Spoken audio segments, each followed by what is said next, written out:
దుర్మార్గంగా మిషనరీ అంతా తీసుకొచ్చి హెవీ మిషనరీ తీసుకొచ్చి వాళ్ళు వేసుకున్న పంటను దున్నేయటం ఎంతవరకు ధర్మం ఇది?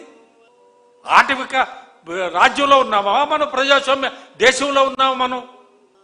ఎవరో ఏదో ఎక్కడెక్కడో కొన్ని చోట్ల జరుగుతాయి, మనం అప్పుడప్పుడు చూస్తాం.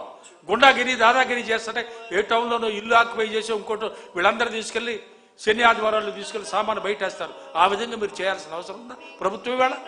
కాబట్టి ప్రభుత్వాన్ని ఇంకోసారి కూడా హెచ్చరిస్తున్నాం, రైతుకి చిన్న సన్నకారు రైతులకి వాళ్ళకి ద్రోహం చేయొద్దు, మీరు వాళ్ళకు ద్రోహం తలపెట్టద్దు. ఏ చిన్న సన్నకారు రైతుకి ఏ విధమైన కష్టం నష్టమైనా మా వైఎస్ఆర్ కాంగ్రెస్ పార్టీ అండగా ఉంటుందని తెగేసి చెప్తున్నాం. రాజధానికి వ్యతిరేకమని మేము చెప్పలా, కట్టండి. అంతకుముందు మీరు కట్టిన తాత్కాలికమైన ఆ బిల్డింగులో గవర్నమెంట్ నడవలేదా? మా జగన్ గారి ప్రభుత్వం 5 ఏళ్ళు అక్కడ అసెంబ్లీ అక్కడ పెట్టలేదా? హైకోర్టు అక్కడ లేదా? అక్కడే ఉందిగా. ఇప్పుడు మీరు కడుతున్నారు, కట్టండి, అవి కూడా ఉపయోగిస్తారు రేపు, తప్పే ఉంది. కానీ రైతుకి అన్యాయం చేయొద్దు, రైతు జీవితాలతో చెలగాటం ఆడొద్దు.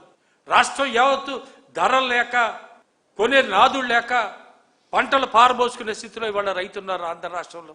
దానికి తోడు మరీ ముఖ్యంగా ఈ రాజధాని రైతులను మీరు ఈ విధంగా కష్టపెట్టడం మంచిది కాదు. రాబోయే రోజుల్లో మీకు ఇది శ్రేయస్కరం కాదని ప్రస్తుత కూటమి ప్రభుత్వానికి హెచ్చరిస్తున్నాం.